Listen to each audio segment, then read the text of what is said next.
ছাত্রদের জনতার যে আন্দোলন এই জুলাই আগস্ট মাসে যেটাকে জুলাই ম্যাসাকার করা বলা হচ্ছে, সেই আন্দোলনে পাখির মতো গুলি করে মারছে।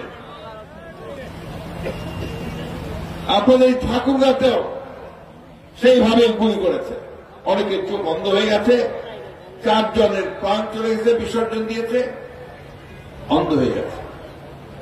আমি গত পরশু পঙ্গু হাসপাতালে গিয়েছিলাম ওই ছেলেদের দেখতে, যারা গুলি খেয়ে পা কেটে ফেলেছে, চোখ নষ্ট হয়ে গেছে, যার হাত কেটে গেছে, কারো গলা এদিকে গুলি ঢুকে এদিক দিয়ে বের হয়ে গেছে।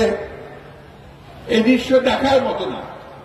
অল্প বয়সের ছেলে, কারো 15, 16, 17, 18, এমন 13 বছরের বাচ্চা আছে, যাদেরকে নির্বিচারে গুলি করে হত্যা করেছে। আইন মধ্যে দেশে কোনো কিছুই ছিল না।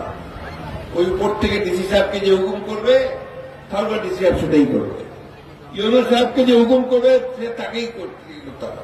ওসি সাহেবকে বলবে যে অমুককে তুলে নাও, তাকে তুলে নিতে হবে। মগের মূল্য যা কিছু তাই করেছে, তাই না? আমাদের হিন্দু ভাইদের জমি দীর্ঘকাল ধরে শত শত হাজার বছর ধরে তারা এই এলাকায় বাস করে। সেখানকার জমি দখল করে নিয়ে চায়ের বাগান বানানো হয়েছে, তাই না?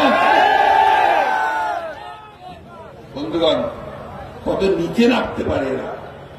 নিজেরা হিন্দু ভাইদের মূর্তি ভেঙেছে 12টা মণ্ডপে, এবং সেটার দোষ চাপানোর চেষ্টা করেছে বিএনপির উপরে, তাই না?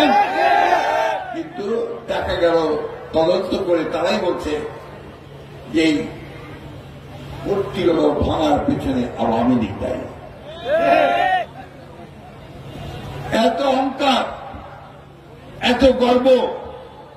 আপনি দেখেছেন যে ওই হাসিনা, শেখ হাসিনা, শেখ মুজিবুর রহমানের মেয়ে, তিনি খুব গর্ব করে চিৎকার করে বলেছেন, আমি বঙ্গবন্ধুর কন্যা, আমি কোনদিন পালাতে পারি না। পালিয়েছে, পালাবার পথ খুঁজে পাচ্ছিল না। সেই দুপুরবেলা তাড়াতাড়ি করে একটা হেলিকপ্টার নিয়ে এসে তারা পালিয়ে গেছে ইন্ডিয়াতে, ঠিক না?